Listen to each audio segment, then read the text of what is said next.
Document. Part 5.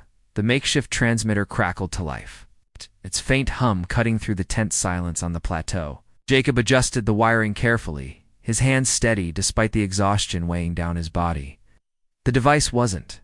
Much it looked more like a jumble of scavenged parts than anything functional, but it was their only chance at contacting the orbital station. If they could send even the weakest signal, help might come. Is it working?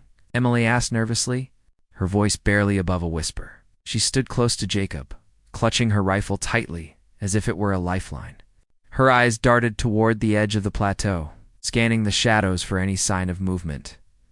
I think so, Jacob replied, though his tone betrayed his uncertainty.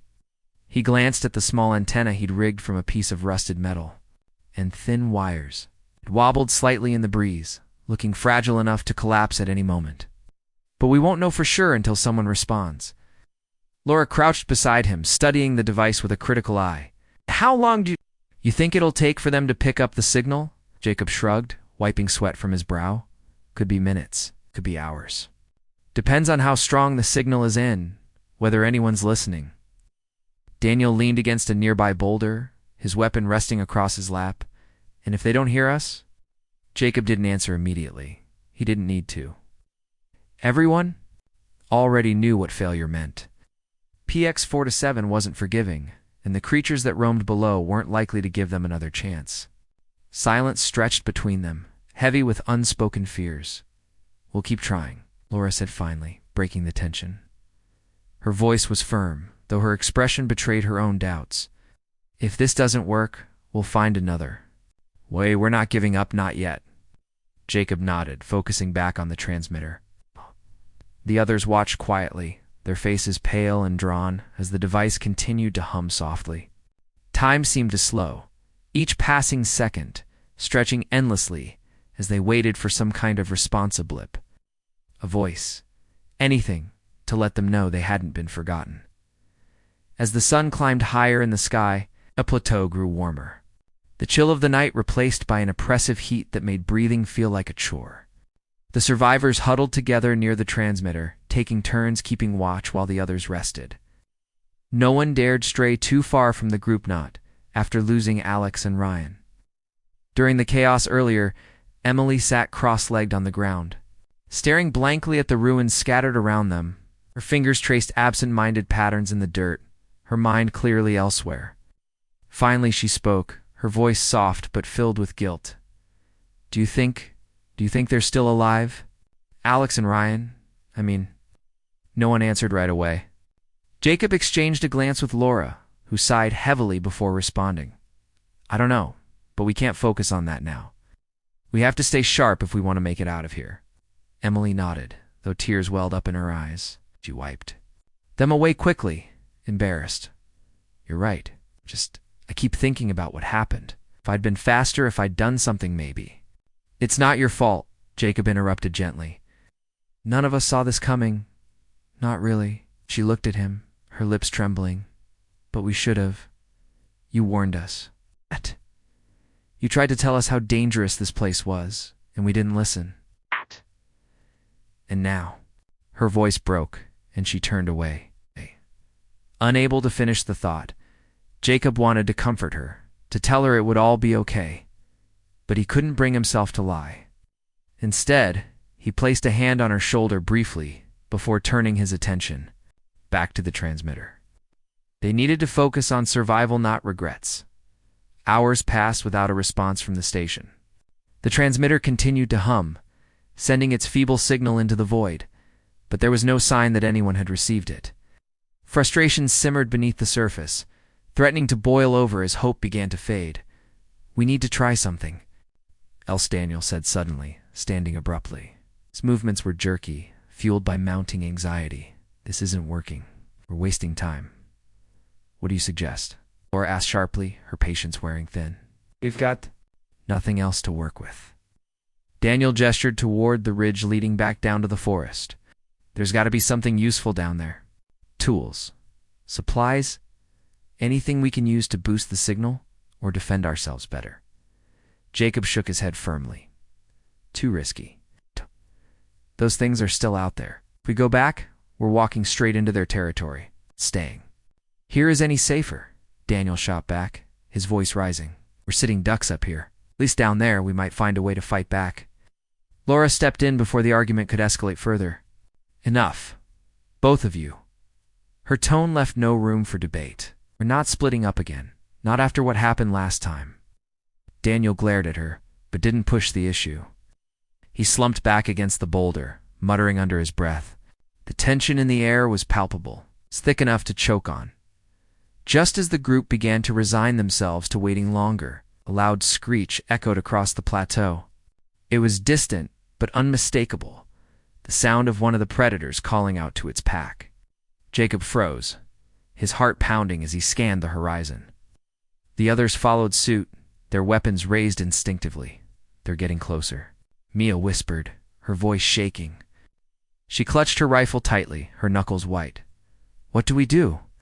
Jacob cursed under his breath. He'd hoped the creatures would lose interest once they reached higher ground, but apparently that wasn't the case. These hunters weren't going to give up easily. We fortify our position, Laura instructed, her voice steady, despite the fear in her eyes. Use the rocks to create barriers. Stay low and stay quiet. The group scrambled to obey, piling stones and debris into crude walls around the perimeter of the plateau. Jacob positioned himself near the edge, keeping a close eye on the slope below. The screeches grew louder, accompanied by the sound of claws scraping against rock. Whatever was coming, it was moving fast. Here they come, Daniel shouted suddenly, pointing toward the ridge. A pair of glowing red eyes appeared at the top, followed by another and another. Within moments, the plateau was surrounded. Jacob fired first, aiming for the nearest set of eyes. The creature yelped, retreating momentarily, but it was quickly replaced by two more. The beast circled them cautiously, testing their defenses, their growls growing more aggressive with each passing second. Stay together, Laura yelled, firing repeatedly into the swarm. Don't let them flank us. The battle devolved into chaos, a blur of snarls, gunfire, and shouts. Jacob focused on picking off as many targets as he could, his shots precise but desperate. Beside him, Emily fired wildly, her aim erratic, but effective enough to keep the creatures at bay. Mia and Daniel worked in tandem, covering each other as they reloaded their weapons. Despite their efforts, the predators kept coming, relentless and fearless. One of them managed to leap over the barrier, landing dangerously close to the group. Laura tackled it midair, driving her knife into its throat before rolling away just in time to avoid another attack. We can't hold them off forever, Daniel shouted, his voice hoarse from shouting. Blood dripped from a gash on his arm, but he ignored it, continuing to fire into the horde. Jacob's chest tightened as he realized Daniel was right. Their ammunition was running low, and fatigue was setting in. If reinforcements didn't arrive soon, they wouldn't stand a chance. And then, just as despair began to take hold, a new sound cut through the chaos, a deep mechanical roar that shook the ground beneath their feet. Creatures paused, their glowing eyes darting toward the sky. Moments later, a shuttle descended from above, its engines roaring as it hovered over the plateau. We're saved, Emily cried, tears streaming down her face. She waved frantically at the shuttle, shouting until her voice went hoarse. Jacob allowed himself a brief moment of relief as the shuttle landed nearby, its doors opening to reveal armed rescuers. But even as the survivors rushed toward safety, he couldn't shake the feeling that PX-4-7 wasn't done with them yet. The planet had claimed Alex and Ryan, and it wasn't known for letting anyone leave alive. Document, Part 1. Jacob leaned back in his chair, the faint hum of the orbital station's ventilation system filling the silence around him. He wasn't paying much attention to Commander Laura Hayes as she stood at the front of the briefing room, gesturing animatedly toward a large holographic display of PX-4-7. The planet shimmered in shades of green and blue, its surface dotted with jagged mountains and sprawling forests. To most people, it looked like something out of a dream, a place too beautiful to be dangerous. But Jacob knew better. He had seen enough survival missions go sideways to understand that beauty often masked peril. Laura's voice cut through. His thoughts. This is not just another training exercise, she said firmly, her sharp eyes scanning the room. PX-4-7 has been classified as a higher-risk environment due to its unpredictable weather patterns, aggressive wildlife, and unstable terrain. We're sending you down there to test your ability to adapt, survive, and work together under extreme conditions. Jacob sighed quietly. It wasn't the first time he'd heard this speech.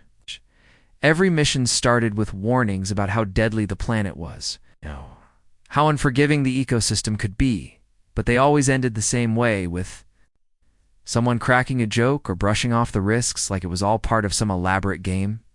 And sure enough, as soon as Laura paused for breath, Emily, sitting 2 seats over, muttered something under her breath that made Daniel chuckle. Oh. Jacob glanced at them, shaking his head slightly. They weren't taking this seriously. The rest of the team didn't seem any more concerned. Mia was scrolling through messages on her wristband, completely disengaged from the briefing. Ryan doodled absent-mindedly on a datapad, while Alex stared blankly at the hologram, probably daydreaming about whatever adventure he thought awaited them on the surface. Even Laura, despite her stern tone, seemed oddly detached, as if she were reciting lines from a script rather than preparing her crew for potential disaster.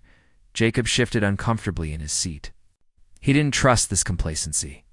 He'd been on enough missions to know that danger didn't announce itself with fanfare. It crept up silently, striking when you least expected it. PX-4-7 might look like paradise, but every fiber of his being told him it was anything but. Still, no one else seemed willing to listen, so he kept his mouth shut. Arguing would only make him look paranoid. When the briefing finally wrapped up, the group filed out of the room, chatting casually about what they imagined the planet would be like. Daniel clapped Jacob on the shoulder as they walked. "Ready for this?" he asked with a grin. "Bet you'll be the first one to complain about the bugs." Jacob forced a smile, though he felt no humor in the comment. "Just hoping we don't end up needing rescue within the first hour," replied dryly. Daniel laughed, clearly misunderstanding the seriousness behind Jacob's words. "Relax, man. It's just a drill. What's the worst that could happen?" Didn't answer. Instead, he turned away, heading toward the equipment bay to double-check his gear. If anyone was going to take this mission seriously, it would have to be him. The next morning, the shuttle descended toward PX-4-7, breaking through thick layers of swirling clouds. Jacob sat by the window, watching as the planet came into view. From above, it was breathtaking. Patchwork of vibrant colors stretching endlessly in every direction. Rivers snaked across the landscape, their waters glinting like liquid silver under the dim sunlight. Towering crystalline trees rose from the ground, their translucent leaves catching the light and scattering rainbows across the horizon. It was unlike anything Jacob had ever seen before. But as mesmerizing as the view was, Jacob couldn't shake the unease gnawing at the edges of his mind. Something about the planet felt wrong. Maybe it was the way the colors seemed almost too perfect, too vivid, like they were trying too hard to convince you everything was okay. Or maybe it was the way the shadows moved not quite natural, shifting in ways that defied logic. Whatever it was, it set his teeth on edge. When the shuttle touched down with a jarring thud, the hatch hissed open, releasing a rush of humid air into the cabin. Jacob stepped outside, his boots sinking slightly into the soft, moss-like ground. The air smelled sweet, almost floral, but beneath that sweetness lingered a faint metallic temps that made his stomach churn. He scanned the area cautiously, taking in the towering trees and glowing plants scattered throughout the clearing. Everything looked peaceful, serene, even. But Jacob knew appearances could be deceiving. Emily bounded past him, her enthusiasm infectious. At least it would have been if Jacob hadn't found it so irritating. "Wow, this place is amazing," she exclaimed, spinning in a circle with her arms outstretched. She stopped abruptly, pulling out her wristband camera to snap a picture. "I can't wait to show these photos to everyone back home." Rolled his eyes, but said nothing. He was too busy studying the claw marks etched deeply into the trunks of the nearest trees. They were fresh to fresh. Whatever had made them was still nearby.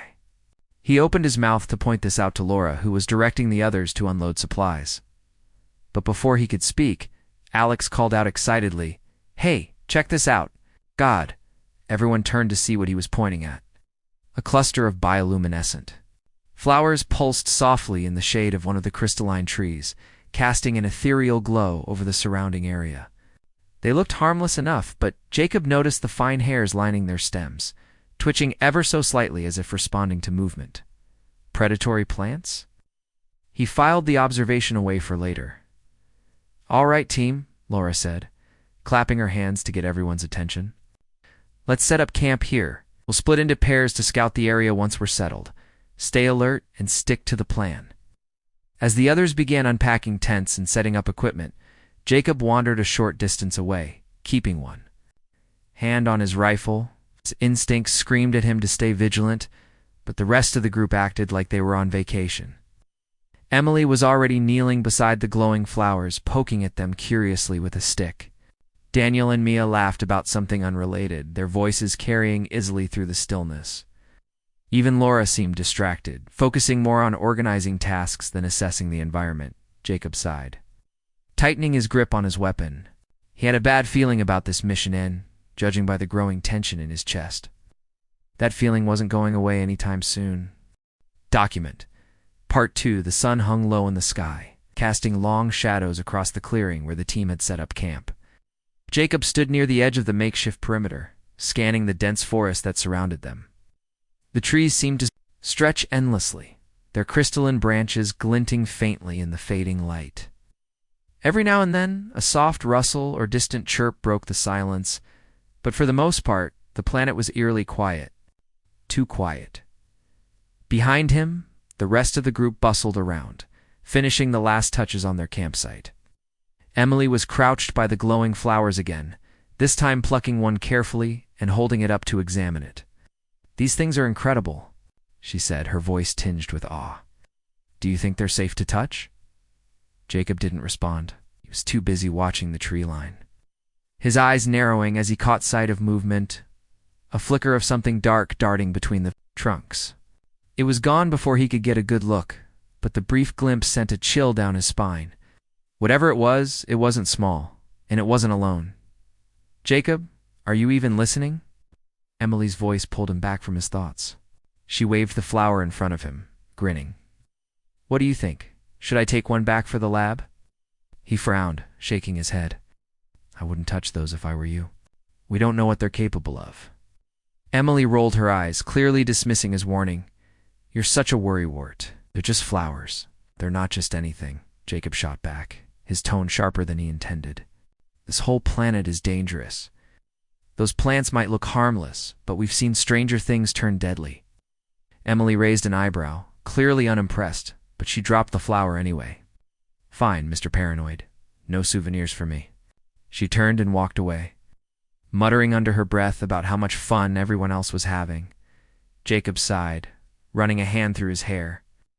He knew he sounded harsh, but someone had to keep reminding them of the risks. PX 4 to 7 wasn't a playground, no matter how beautiful it looked. Ow!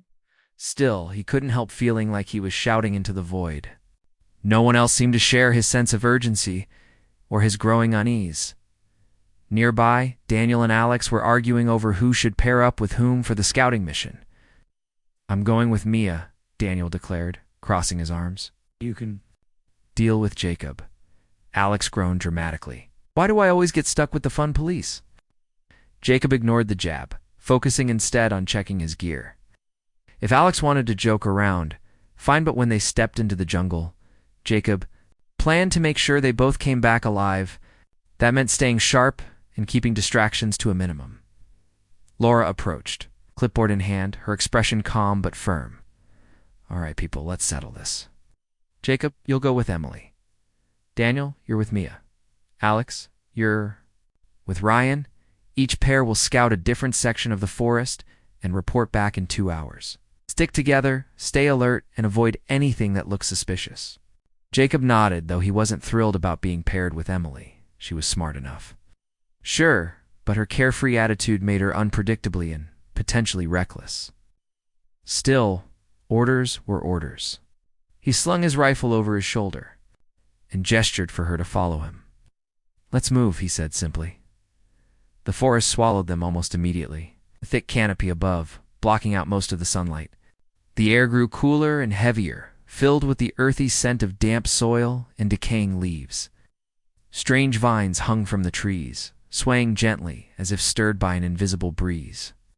Bioluminescent fungi clung to the bark, casting a pale glow that barely illuminated the path ahead. Emily hummed softly as they walked, occasionally stopping to inspect something interesting, a cluster of mushrooms, a peculiar insect buzzing lazily through the air. Jacob, on the other hand, kept his focus forward, his senses on high alert. The deeper they ventured, the more pronounced the claw marks on the trees became. Some were so deep they looked like they'd been gouged by something massive. "Really need to relax," Emily said after a while, breaking the silence. "This place isn't so bad. Kind of peaceful, actually." Jacob glanced at her, his expression unreadable. "Peaceful doesn't mean safe. Keep your guard up." She shrugged, undeterred. "You're ruining the vibe, you know that? This is supposed to be an adventure, not a horror movie." Before Jacob could respond, a sudden sound froze them both. In their tracks, a low, guttural growl emanating from somewhere close by. It was deep and menacing, reverberating through the trees like a warning. Jacob instinctively raised his rifle, his finger hovering over the trigger. "Stay behind me," he whispered sharply. Emily obeyed, her earlier bravado melting away as fear crept into her expression. The growl came again, louder this time, followed by the unmistakable sound of movements, something large crashing through the underbrush. Branches snapped, leaves rustled, and then, without warning, a creature burst into view. It was unlike anything Jacob had ever seen. Its body resembled that of a wolf, sleek and muscular, but its skin was covered in scaly reptilian hide that shimmered faintly in the dim light. Its eyes glowed crimson, locking onto them with predatory intent. Long, razor-sharp claws extended from its paws, and rows of jagged teeth lined its gaping maw. It snarled, baring those teeth in a display of pure aggression. Jacob didn't hesitate. He fired a shot, the blast echoing loudly through the forest. The creature yelped, recoiling slightly, but it didn't retreat. Instead, it let out a piercing screech that sent shivers down Jacob's spine. The sound was deafening, reverberating. Through the trees, and seeming to come from everywhere at once. "Back up slowly," Jacob instructed, keeping his weapon trained on the beast. "Don't turn your back on it." Emily nodded, her face pale, and began edging backward. The creature watched them intently, its muscles coiled like springs, ready to pounce. Jacob fired another shot, aiming for its chest this time. The impact knocked the creature off balance. Giving them a chance to retreat, they moved quickly, weaving through the trees as the creature recovered and gave chase. Its speed was astonishing, closing the distance between them with terrifying efficiency. Jacob risked a glance over his shoulder, firing blindly to slow it down. The shots hit bark and foliage more often than flesh, but the noise seemed to confuse the creature momentarily, buying them precious seconds. Finally they reached a narrow stream cutting through the forest. Jacob grabbed Emily's arm and yanked her across, splashing through the shallow water. On the other side, he turned and fired one last shot, hitting the creature squarely in the shoulder. It roared in pain, stumbling back before finally retreating into the shadows. For a moment there was silence. Jacob lowered his rifle, breathing heavily, his heart pounding in his chest. Emily collapsed onto the ground, trembling, her wide eyes locked on the spot where the creature had disappeared. "What was that?" she stammered, her voice barely above a whisper. Jacob shook his head, still scanning the tree line. "I don't know, but we need to get back to camp. Now." As they retraced their steps, Jacob couldn't shake the feeling that they weren't alone. The forest felt alive in a way that went beyond the usual sounds of wildlife. Every shadow seemed to shift just out of sync. Every rustle carried a hint of malice. The encounter with the creature had been a wake-up call not just for Emily, but for Jacob as well. PX 4-7 wasn't playing games, it was testing them. And if they didn't start taking it seriously, they wouldn't survive the night. Document. Part 3. Jacob and Emily stumbled back into the campsite, their breaths ragged and their faces pale. The others turned to look as they entered, their expressions shifting from curiosity to alarm when they saw the state of their teammates. Jacob's rifle was still in his hand, his knuckles white from gripping it so tightly. Emily trailed behind him, her clothes muddy and torn, her eyes wide with fear. What happened? Laura asked sharply, stepping forward. She had been organizing supplies but dropped everything the moment she saw them. Jacob didn't waste time. We ran into something, a predator. Big, fast. It attacked us. The group fell silent, staring at him. For a moment, no one spoke. Then Daniel broke the tension with a nervous laugh. You're joking, right? That's not part of the drill. It's not a joke, Jacob snapped, his voice rising. It chased us through the forest. If we hadn't gotten away, it would have killed us. Emily nodded vigorously, finally finding her voice. He's telling the truth. That thing. It looked like a wolf, but it wasn't. It had scales and glowing red eyes, and those claws. Her voice trailed off and she shuddered. Mia frowned, glancing toward the edge of the camp. Are you sure it followed you? Could it still be out there? I don't know, Jacob admitted. He scanned the tree line nervously, half expecting the creature to burst into view at any moment. But we can't afford to ignore this. Need to fortify the camp, set up traps, do whatever it takes to keep ourselves safe. Laura crossed her arms, her expression thoughtful but skeptical. This is supposed to be a survival exercise. Are you certain what you encountered wasn't staged? Maybe it's part of the simulation? Jacob clenched his jaw, frustration bubbling inside him. I'm telling you, this isn't some game. The thing was real and it wanted to kill us. Ryan, who had been quietly observing the exchange, finally spoke up. Even if it is part of the drill, shouldn't we prepare for the worst? Better safe than sorry, right? Laura hesitated, then nodded reluctantly. All right. Let's assume Jacob's. Right. We'll reinforce the perimeter and stay vigilant. But let's not panic. We're trained for situations like this. Jacob wanted to argue further, to make them understand just how serious the situation was, but he knew it wouldn't do any good. Instead, he grabbed his toolkit and began setting up additional defenses around the camp. He used fallen branches and rocks to create makeshift barriers, positioning them strategically to slow down any potential attackers. He also rigged simple tripwires connected to noisemakers, anything to give them an early warning if something approached. Most of the others pitched in, though their efforts lacked urgency. Daniel and Mia worked together to stack logs near the fire pit, while Alex and Ryan gathered more supplies from the shuttle. Emily stayed close to Jacob, her earlier bravado replaced by nervous energy. She helped where she could, handing him tools or holding items in place, but her hands trembled. And she kept glancing over her shoulder. As the sun dipped below the horizon, the temperature dropped rapidly. The glowing plants that surrounded the camp cast faint, eerie light across the area, creating shadows that danced unnaturally in the breeze. Jacob couldn't shake the feeling that they were being watched. Every sound, the rustle of leaves, the creak of branches made him flinch.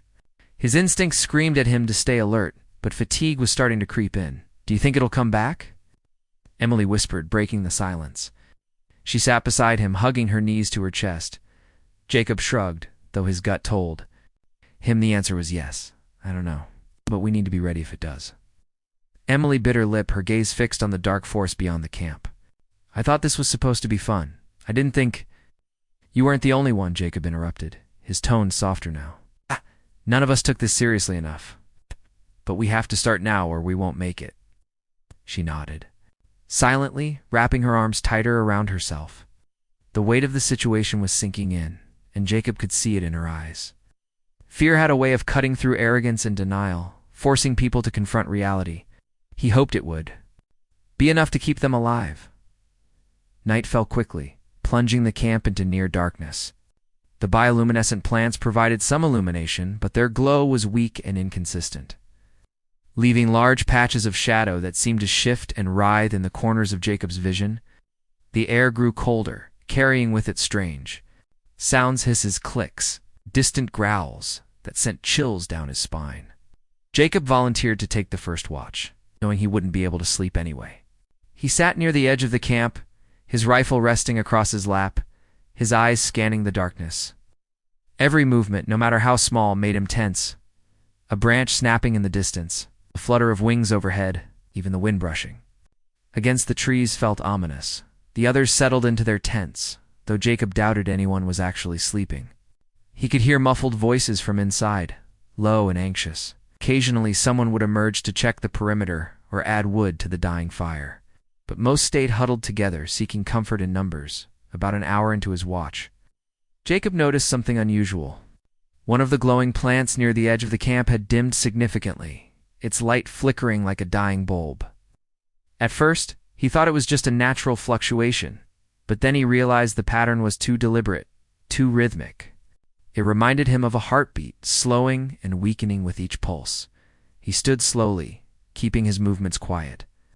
Moving closer to the plant, he squinted into the shadows surrounding it. That's when he saw them eyes. Glowing red eyes, just like the ones belonging to the creature that had attacked him and Emily. There were multiple pairs, scattered throughout the trees, watching the camp with cold. Calculating precision, Jacob's heart pounded in his chest, but he forced himself to remain calm. He backed away slowly, careful not to make a sound. When he reached the center of the camp, he woke Laura and the others, his voice low but urgent. "They're here," he said. "The creatures. They're surrounding us." Laura blinked groggily, then sat up quickly, grabbing her weapon. "How many?" "I don't know," Jacob admitted, "but they're closing in." The group scrambled to their feet, forming a loose circle as they scanned the darkness. The glowing plants continued to dim, plunging the camp into deeper shadow. The air felt heavier, charged with anticipation, as if the entire forest was holding its breath. And then it came. The sound of claws scraping against bark, followed by a chorus of low growls. Shapes moved in the trees, barely visible in the dim light. Eyes glowed like embers, reflecting malice and hunger. The creatures were circling them, testing their defenses, waiting for the perfect moment to strike. "We need to stay together," Laura instructed, her voice steady despite the fear in her eyes. "If we split up, they'll pick us off one by one." Jacob nodded, raising his rifle. "Stay close to the fire. Use the light to your advantage." The group tightened their formation, weapons drawn, hearts racing. The tension was palpable, stretching endlessly as the seconds ticked by. No one spoke. No one dared to move. Finally, the attack came. With a deafening roar, one of the creatures lunged from the shadows, its massive form crashing through the makeshift barriers. Shots rang out, bright flashes illuminating the chaos as the team fired blindly into the darkness. Ow.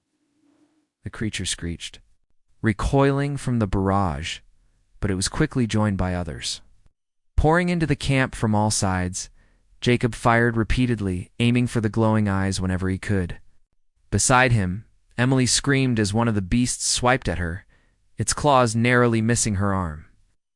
Laura shouted orders, trying to maintain order, but the situation was spiraling out of control. The creatures were relentless, attacking in waves, forcing the group to retreat, toward the shuttle. "Fall back," Laura yelled. "Get to higher ground!" Jacob grabbed Emily's arm, pulling her along as they sprinted toward the rocky slope behind the camp.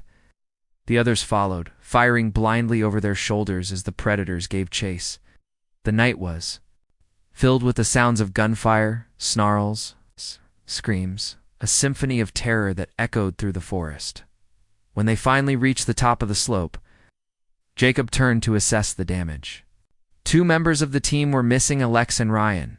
Their absence hit hard, but there was no time to dwell on it. The creatures were still coming, their glowing eyes visible even from a distance. "We need to keep moving," Jacob said, his voice hoarse. "If we stop, we're dead." Laura nodded grimly, clutching her rifle. "Let's go, and pray we find a way out of this nightmare." Document.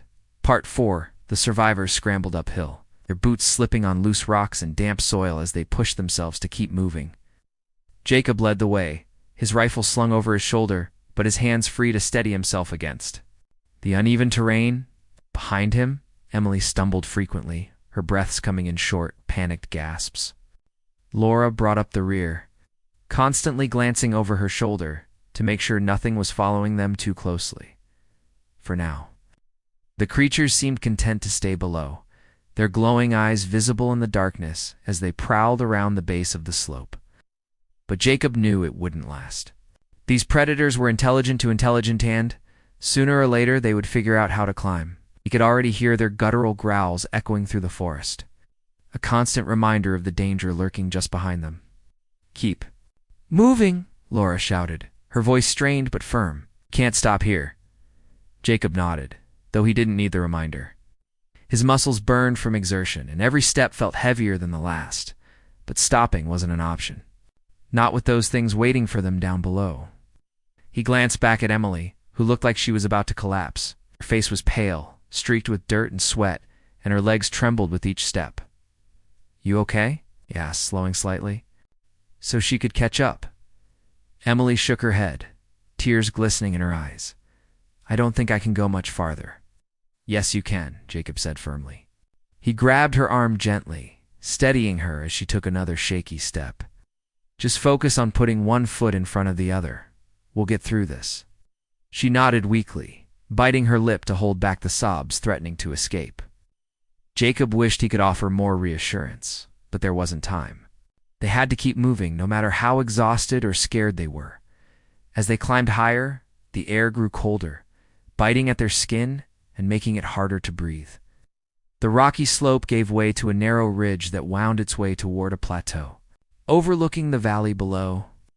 From this vantage point, they could see flashes of light, where the glowing plants still flickered faintly, illuminating the chaos they'd left behind. The creatures moved restlessly near the campsite, their red eyes darting back and forth as if searching for something, or someone. "We should be safe here for now," Laura said when they finally reached the top. She dropped to her knees, catching her breath while scanning the area for any immediate threats. "At least until we figure out our next move." Jacob knelt beside her, pulling out his canteen and taking a small sip before passing it to Emily. Water was running low and rationing. It would soon become a priority. For now, though, survival meant staying alert and keeping everyone together. Mia sat nearby, hugging her knees to her chest, her face pale and drawn.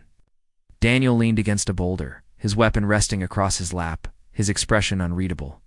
Both of them looked shaken, their earlier bravado replaced by raw fear. It was clear none of them had expected things to escalate so quickly or so violently. Jacob turned his attention back to Laura. "What's the plan? Do we try to signal the station?" Laura hesitated, her brow furrowing as she weighed their options. "We're too far from the shuttle to retrieve the emergency beacon. Even if we tried, those things would tear us apart before we got halfway there." "So what do we do?" Mia asked, her voice trembling. "Wait for rescue." "That's not an option," Jacob interjected sharply. Yes. "Rescue teams won't come looking for us unless we give them a reason to, and even then, it could take hours. Days for help to arrive. We need to find another way." Laura nodded reluctantly. "He's right. Our best bet is to scavenge whatever materials we can find here and try to build a makeshift signal, something strong enough to reach the station." "Hope they send someone fast enough," Daniel muttered under his breath. He adjusted his grip on his rifle, his eyes darting toward the edge of the plateau, assuming those things don't find us first. Jacob ignored the comment, focusing instead on the task at hand. "All right, let's split up. 2 of us stay here to guard the others, while the rest search for anything useful, rocks, metal fragments, anything that might work." "I'll stay," Emily volunteered quickly, her voice barely above a whisper. She clutched her rifle tightly, her knuckles white. "I'm not leaving this spot." "Me too," Mia added, though her tone lacked conviction. She glanced nervously at the ridge leading back down to the forest, clearly uneasy about splitting up. "Fine," Laura said after a moment's thought. "Jacob, you and Daniel scout ahead. Be quick and stay close. If you see anything suspicious, turn back immediately." Jacob nodded, standing slowly. His legs protested, but he forced himself to ignore the pain. Daniel joined him, adjusting. his pack and checking his weapon. Together, they began exploring the plateau, moving cautiously in case the predators or worse were hiding nearby. The plateau was barren compared to the lush forest below. Rocks and patches of dry grass. As they moved, Jacob noticed strange markings etched into some of the larger stone symbols that looked almost man-made. At first glance they appeared random, but upon closer inspection they formed patterns, repeating shapes that hinted at purpose. "Look at this," Jacob said, crouching beside one of the stones. He traced the grooves with his fingers, frowning. "These aren't natural. Someone or something carved these." Daniel squatted beside him, examining the symbols curiously. "You think there were people here before us? Another crew, maybe?" Jacob replied thoughtfully. "Right. Or maybe whoever lived here didn't survive long enough to leave." His words hung heavy in the air, and Daniel shifted uncomfortably. Neither of them wanted to dwell on the possibility that PX-47 had claimed. Victims before and might claim more tonight. Continuing their search, they discovered remnants of what looked like ancient tools scattered among the rocks. Pieces of rusted metal, shards of pottery, and fragments of bone lay half buried in the dirt, untouched for who knew how long. Jacob carefully gathered what he could, stuffing the items into his pack. Anything metal might help them construct a stronger signal device. As they worked, Jacob couldn't shake the feeling that they weren't alone.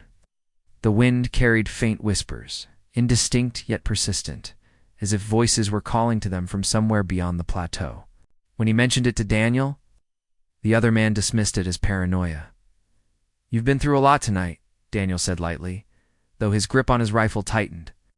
"It's messing with your head," maybe Jacob admitted. Deep down, he wasn't so sure. By the time they returned to the others, the sun was beginning to rise, painting the horizon in shades of orange and pink.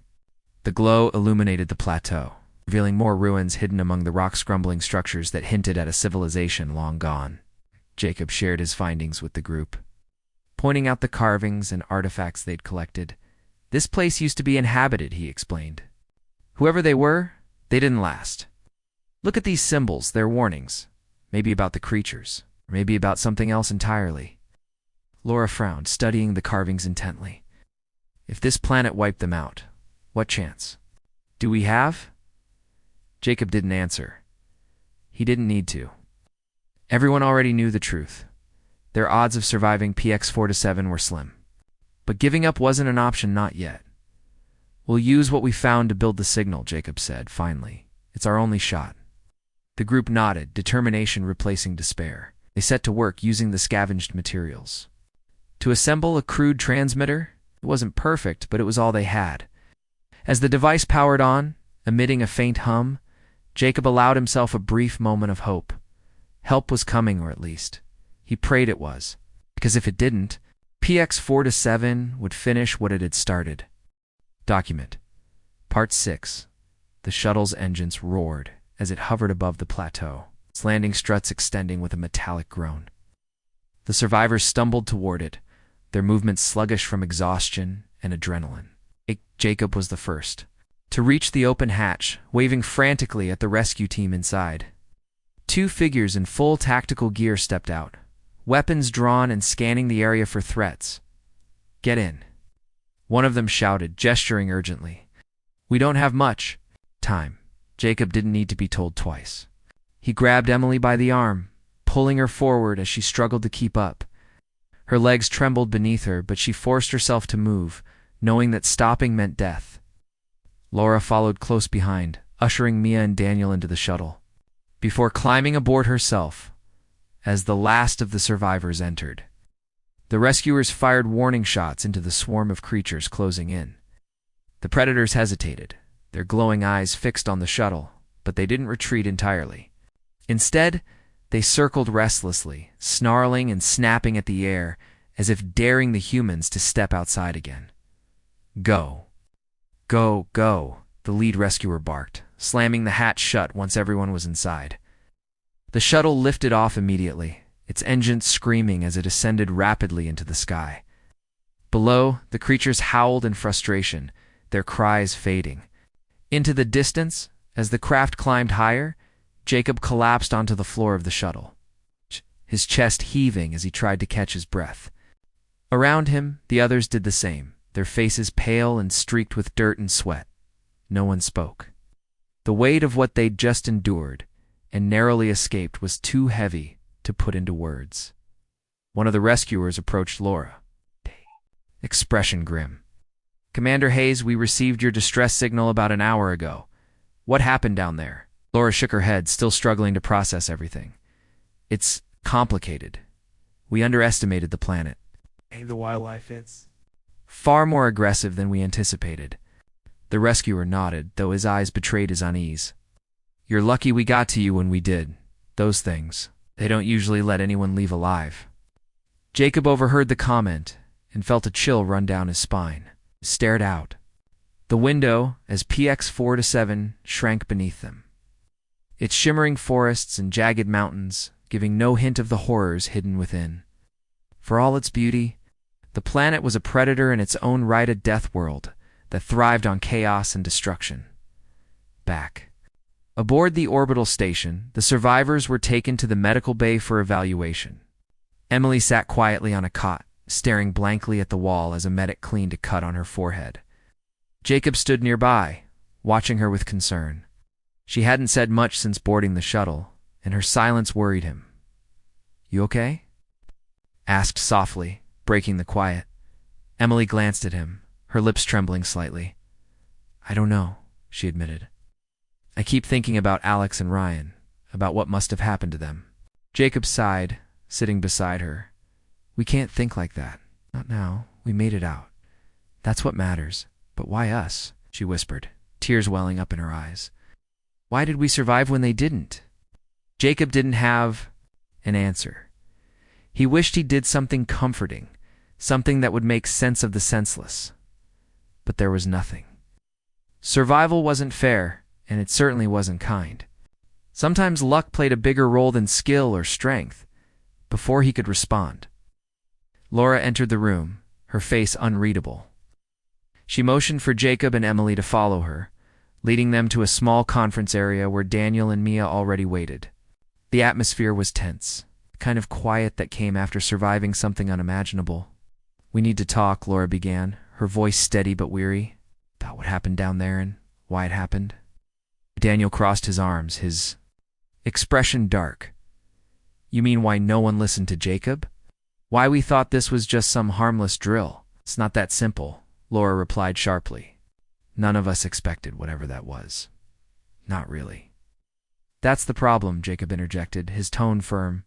"We should have expected it. PX-4227 was classified as higher risk for a reason. But instead of preparing, we treated it like a game, like none of it mattered until it was too late." Mia nodded slowly, her hands clasped tightly in her lap. "He's right. We ignored every warning, every sign that something was wrong. Because of that, people died." The room fell silent, the weight of her words hanging heavily in the air. No one denied it. They couldn't. The evidence was etched into their memories, the claw marks on the trees, the glowing eyes in the darkness, the screams of their teammates.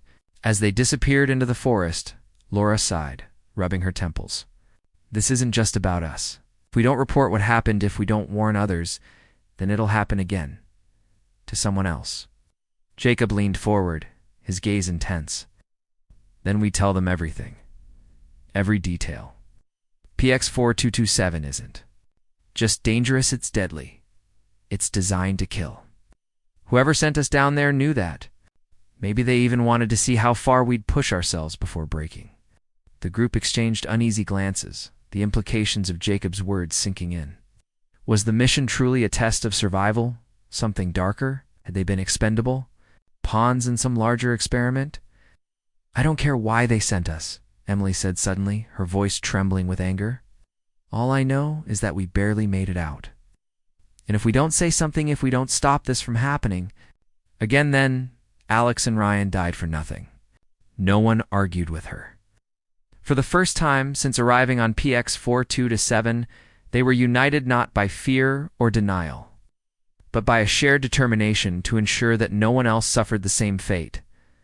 Later that evening, Jacob found himself alone in the observation deck, staring out at the vast expanse of space.